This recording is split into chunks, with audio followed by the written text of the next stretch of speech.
प्रदूषण फैलाना बंद करो, प्रदूषण फैलाना बंद करो, प्रदूषण फैलाना बंद करो, प्रदूषण फैलाना बंद करो।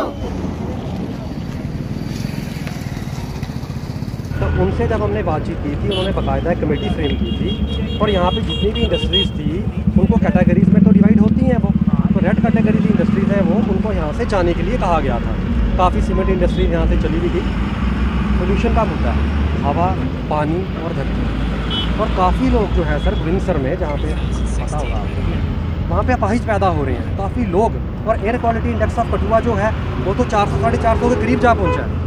और हमारा घर जो है 13, 14, 21 के जो लोग हैं, हमारे घरों पे आधा इंच कालक जो सुबह छत पे जमी होती है। तो उसके रिगार्डिंग हम पोल्यूशन कंट्रोल बोर्ड से और ये जो हमारी इंडस्ट्रीज़ हैं पर्टिकुलर, जिनके कारण ये सब हो रहा है, तो उनको आगाह करने की कोशिश कर रहे हैं कि भाई लोग परेशान हैं। अगर 1,08,000 वोट है कठुआ का, तो ज़रूरी नहीं 1,08,000 ही आएंगे, उनमें से 8-10 ही सड़कों पे आएंगे और आपको बताएंगे कि यार ये चीज़ों को ठीक कीजिए। तो सर हमारी जो SSF है उसका कभी भी सड़कें रोकना या लोगों को परेशान करना कभी काम ना रहा है, और ना ही हमारी तरफ से आपको कभी ये परेशानी आएगी, क्योंकि लोगों के लिए ही प्रोटेस्ट कर रहे हैं, और लोग ही परेशान हो जाएंगे तो फ़ायदा क्या उस चीज़ का। हवा है दूषित, पानी जहरीला, प्रशासन बैठा है मुतमईन, लोग बीमारियों से ग्रस्त बैठे हैं, थक हार के पस्त बैठे हैं, किससे कहें कौन सुनेगा, मुद्दा बना बड़ा गमगीन। धर्म ग्रंथों का हवाला दिया, नैतिक जिम्मेवारी और सामाजिक जिम्मेदारी का पाठ पढ़ाया, लेकिन नतीजा नील बट्टा सन्नाटा और कार्रवाई शून्य। जब कमाई मोटी हो रही हो उस वक्त ये धर्म, ये ग्रंथ, समाज, नैतिकता, ये सब बेमायने से हो जाते होंगे शायद।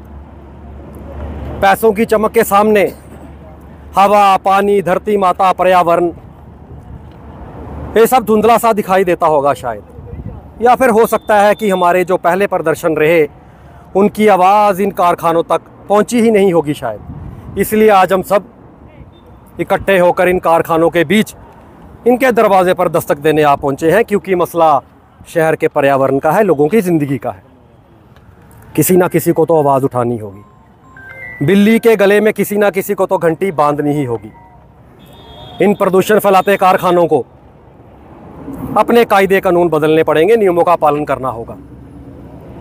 हमें उग्र होने पर मजबूर मत कीजिए, कानून का उल्लंघन करना बंद कीजिए। अगर ये प्रदूषण फैलाते कारखाने ऐसे ही शहरवासियों को बीमारियां परोसते रहे, तो फिर इन कारखानों को बीमार कैसे करना है ये भी हम भली भांति जानते हैं। साफ सुथरी हवा, साफ सुथरा पर्यावरण हमारा कानूनी अधिकार है।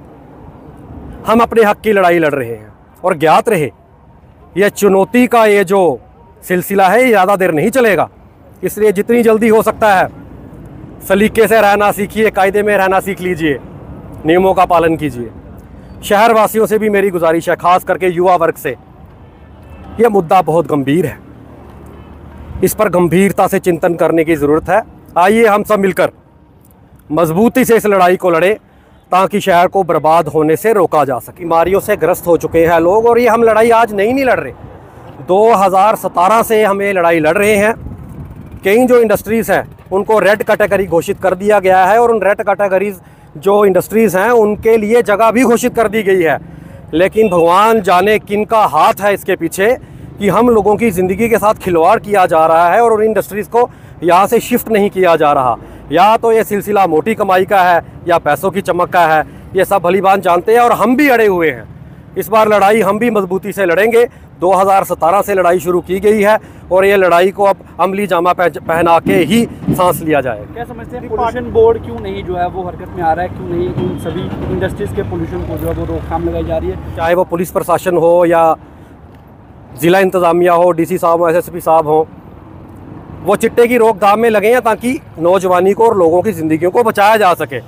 और दूसरी तरफ हमारा ये जो पोल्यूशन कंट्रोल बोर्ड है, ये पोल्यूशन फैलाकर पैसों की एवज़ में पोल्यूशन फैलाकर हम लोगों की ज़िंदगी के साथ दूसरी तरह से खेल रहा है। एक तरह से बचाया जा रहा है, दूसरी तरफ से हमें मारा जा रहा है।